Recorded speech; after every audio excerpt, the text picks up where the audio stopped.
Rock 1052 to Smash here live at Knotfest 2014 with the one and only Mr. Corey Taylor of Slipknot. How are you? I am shot.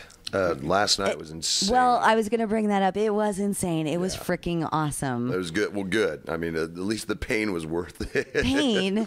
Oh, just man. Tired or? No, well, I mean, you know, I'm no spry chicken anymore. Right. So. Yeah, but you pulled it off. You faked it. Well, I said, what, you know, I mean, I've been training now for probably about 8 months to kind of get back into shape for this. So I didn't run out of energy because I was feeling it, but man, you wake up the next day and you're paying dividends. You're just like, oh god, my back was just locked up, and I was like, I saw the flip on the stage. I was like, did he just do a flip? Yeah, I totally did a flip.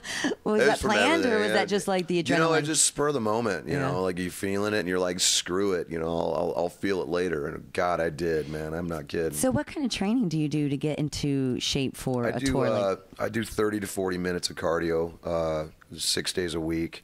I've been doing a lot of like weight training and whatnot, just working on my legs and my upper body and everything. Do you work on your voice while you're training? Because I know some musicians do that. They'll sing while they're doing cardio just to keep their... I mean, I don't sing whole songs, but like I freak out pretty much everyone at the gym that I'm at because I've got my in-ears in and I've got it cranked so hard. I'm singing like, you know, Snot and Mudvayne and just, you know, just freaking like full on. You know, and every once in a while I get to a part and I'm like, suck it on a motherfucker. You know, they're just like, whoa. And then I look around and I'm the only dude on the ellipticals and I'm just like, screw it, I don't care.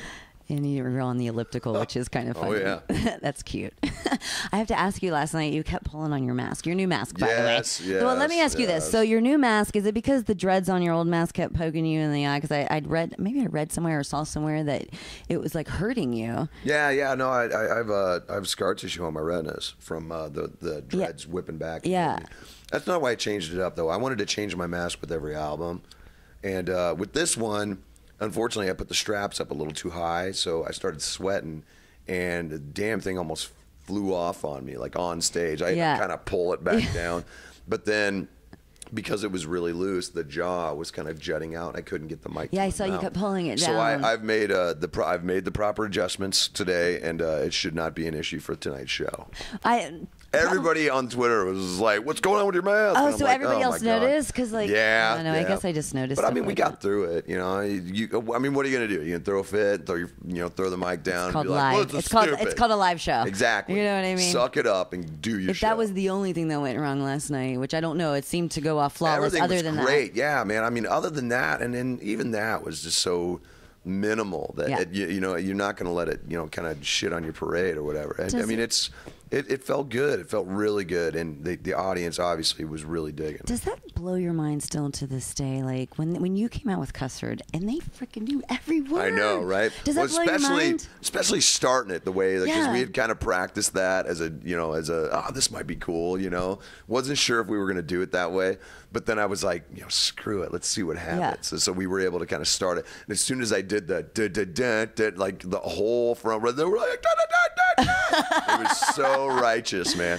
It was so good that we added it in the set tonight. That's awesome. Yeah. I was in the middle area, and I turned around, and even the whole lawn and everything was just, they were freaking going nuts. They love that tune, man. That's got to be an amazing feeling. And the great thing is that when we were recording it, I can remember, even in the demo process, man, I was like, this one's going to be sick live, just getting people chanting that and losing their minds. And man, we were right on with that one, man. They were so into it. It made me really happy. Yeah.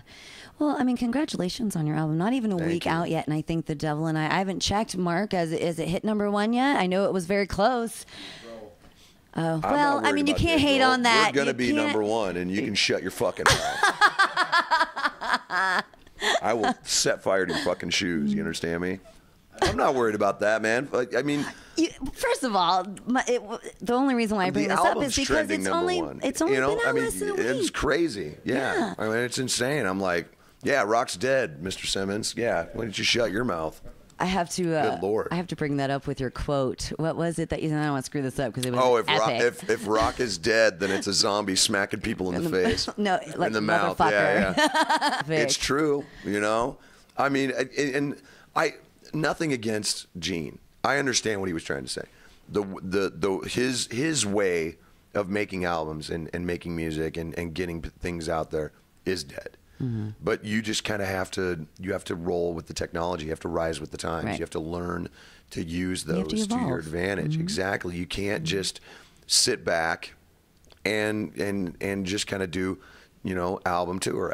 There's so much that goes into it now. We're such students of the game, not only of technology, but the way it's done now, that I refuse to let anybody say that and have it be taken seriously. Are you kidding me? Yeah. Screw that, man. Rock ain't dead. I said rock and metal aren't dead. They're just waiting to kill you. And that, I mean that, you know, it's an ebb and flow. It's like that probably every 10, 15 years. Yeah, there's an ebb, and it's but it's definitely coming back. So. Absolutely. Yeah. Absolutely. The You Rock Foundation. Yes. I saw the video that you did. I guess it just went live recently. Yeah, I recorded that a while back.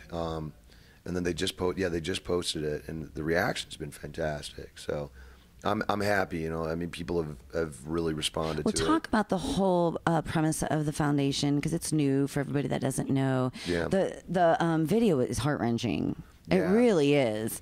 And, you know, I mean, I didn't really set out to do that. I just wanted to be honest. You know, I knew that this message was going to get out to kids who struggle with depression and struggle with the suicidal thoughts. And whether people like it or not, more times than most, a lot of teenagers deal with that, even if they're not depressed. You know, they don't suffer from depression just because it's such a gnarly time in their lives. You know, it's that threshold between children and adults, and there's so much going on that they don't know how to handle it. You know, so for me, I knew that if I was going to be able to try and get through to them, I had to be completely honest. You know, and that's stuff I had never really talked about before. And but at the same time, I mean, if you want people to hear what you're trying to say, you can't come off saccharine, you can't come off fake. You have to offer that kind of honesty, especially in this day and age. You know, I think people need that kind of honesty. I think they do, and the people who think that they can just kind of get away with just a schmaltzy PSA are sadly mistaken. People want honesty because everyone feels like everyone's lying to them these days. Absolutely, yeah. And for me, I am the world's worst liar, and my wife will tell you that right out of the gate. I can't even keep fucking surprises away from her, man. Like I'm the worst. So I'm like, yeah. But that's just the way to roll, and it's the only way I know how to communicate. Yeah, but it's cool though, because even though the video is very like heart-wrenching and you're like putting your whole self out there, you're going to relate to a lot of people and help a lot of people, and that's what it's all about. And that's what it's designed to do. You know, it's so scary and sad to see the young kids and the youth, you know what I mean, and have so many issues, and still they turn to music, you know what I mean, and turn to someone like you or their favorite artist for support and help, and so I think it's great. I read a statistic recently where the level of empathy that people show towards one another is actually 20 points down from what it was when they kind of did the same type of poll in like 1986. Oh, wow. So the fact that people can't empathize with one another is one of the reasons why bullying is so prevalent, one of the reasons why online, what they call trolling, basically, is so prevalent, is because people can't relate to one another. Yeah. And I think that's one of the side effects of such a high quality of technology that we do. People are cocooning inside these electronic boxes and thinking that there's no consequences for what they do, and yet they're destroying people's feelings, especially people with such precarious grips on reality because they're so young. You know, it's not fair to them, you know, and it's not fair to anybody else. So I've basically decided that I'm just going to dedicate myself to fighting that as hard as I can, and making sure that if nobody else has their back, I'm going to have their back. Because, you know, you want to bully someone, try and fucking bully me. Go ahead, because I'll rip you to shreds. I love it. I love it, because you're such a like cool, nice guy, but don't fuck with you, right? It's just about honesty, you know. Absolutely. I mean, if you know yourself, you can do whatever you want, you know. And I was able to kind of go through my weird rock and roll bullshit when I was younger, and I just realized, it's like, man, I don't like it, you know. It feels fake on me, you know. I would rather be myself 24/7 than feel like I have to put on airs when people are looking, and or if I'm on TV or anything like that. I'd rather just be myself, and this is just who I am. Yeah, yeah. So before we wrap this up really quickly, the new album, Yes. Gray Chapter, was this one of the hardest albums you ever had to make because of all of the changes and everything you guys have gone through in the last 6 years? It was pretty heavy duty. Yeah. I mean, it shows on the album. Yeah, it really does. Thank you. But it wasn't. It was hard in a very positive way, you know, because all of a sudden we realized that we were kind of all there for each other, you know, and we really hadn't been able to do that before.